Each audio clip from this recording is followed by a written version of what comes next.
नमस्कार स्टूडेंट्स, आज हम कंपनीज एक्ट में चैप्टर नंबर 13 के ऊपर रिवाइज करेंगे। कुछ जो लिमिट्स उनके अंदर दे रखी हैं, लेकिन ध्यान दीजिएगा अदर देन टाइम पीरियड की लिमिट्स में मैं बात नहीं करूंगा क्योंकि इसके ऊपर अलग से लेक्चर है।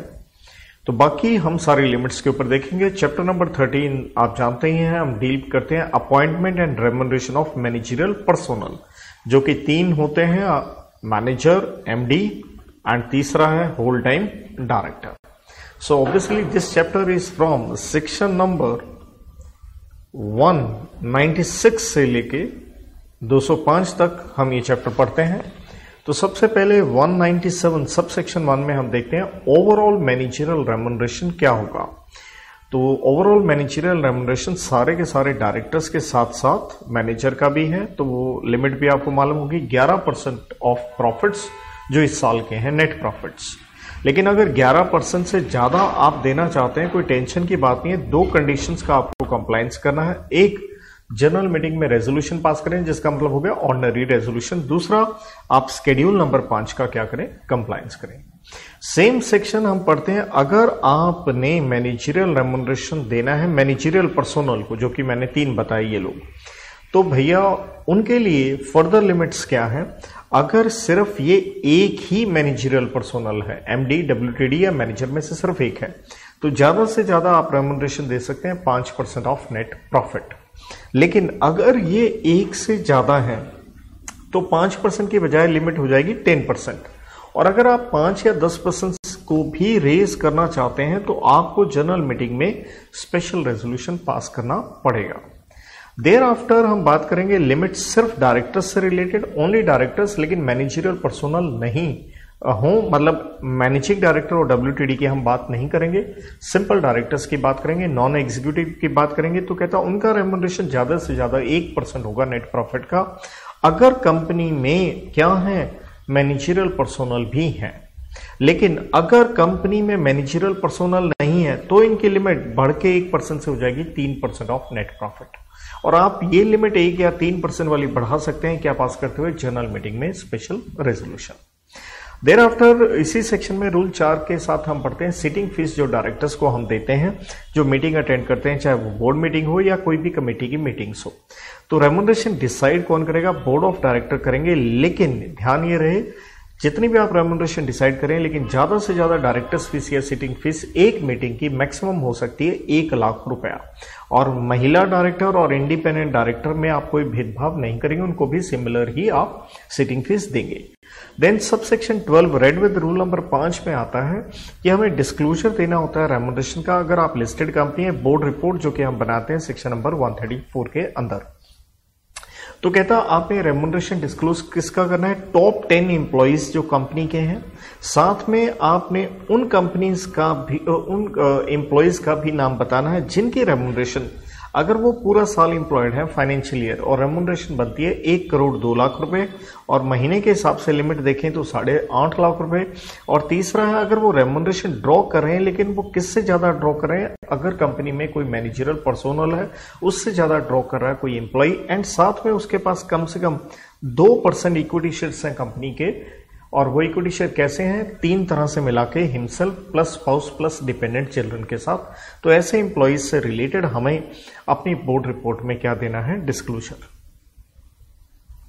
इसके बाद हम पढ़ते हैं कि भैया अगर क्या है, कंपनी में आप प्रॉफिट है नहीं, इनएडुकेट हैं, या जिसे आप कह लीजिए लॉसेस हैं, तो हम रेम्यूनरेशन कैसे देंगे। तो उसके ऊपर लगता है हमारा स्केड्यूल नंबर 5, उसका पार्ट नंबर 2, उसका सेक्शन नंबर 2, और वो कहता है रेम्यूनरेशन डिपेंड करेगा कंपनी की इफेक्टिव कैपिटल के ऊपर। पर्सन इफेक्टिव कैपिटल का मतलब क्या है, तो उसके अंदर आप ऐड करेंगे paid up capital plus security premium plus reserve and surplus, लेकिन ध्यान दीजिएगा रिवैल्यूएशन रिजर्व नहीं लेंगे, प्लस लेंगे long term debt. Long term debt का मतलब हो गया जो 1 साल से ज्यादा जिसका समय है, मतलब करंट लायबिलिटी को हम नहीं लेंगे। माइनस कर दीजिए इन्वेस्टमेंट, अगर आप इन्वेस्टमेंट कंपनी नहीं है, माइनस कर दीजिए AL stands for accumulated losses, minus कर दीजिए PE stands for preliminary expenses. तो ये निकालिए इफेक्टिव कैपिटल, और इसके अंदर हम देखेंगे 4 लिमिट।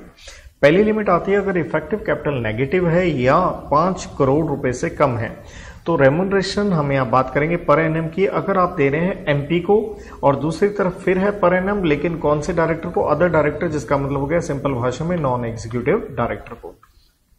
तो अगर नेगेटिव या 5 करोड़ से कम है तो एमपी के लिए लिमिट 60 लाख रुपए है, पर एनम है, ध्यान दीजिएगा, पर मंथ आप निकाल सकते हैं, और नॉन एग्जीक्यूटिव के लिए 12 लाख है।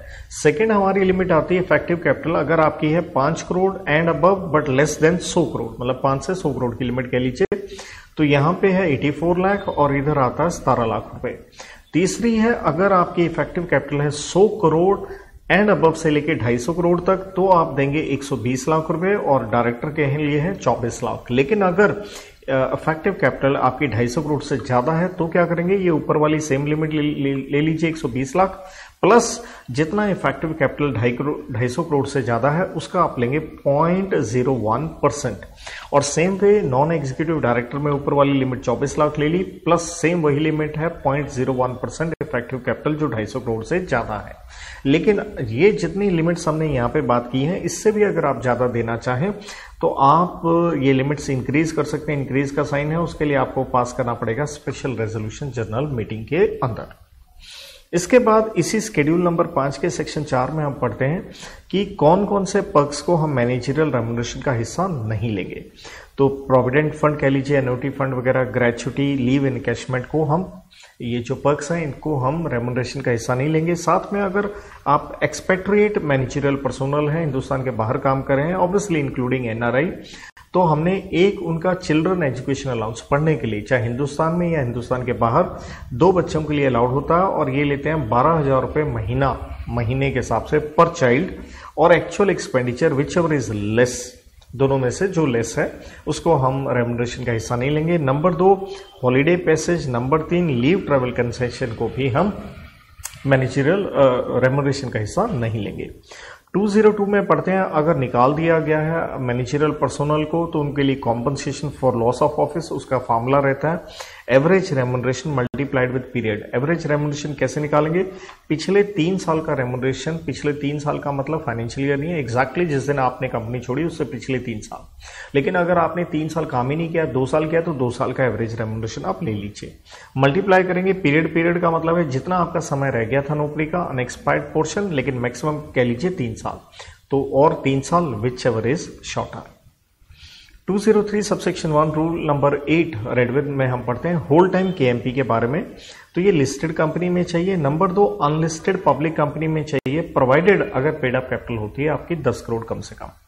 देन इसी सेक्शन में लेकिन रूल नंबर 8A है, ये है होल टाइम केएमपी में सीएस भी आता है, तो लिमिट तो वही रहेगी सेम, लेकिन ध्यान दीजिए अब हम बात करें हर प्राइवेट कंपनी में भी आपको होल टाइम सीएस चाहिए होगा, प्रोवाइडेड पीयूसी कितनी है?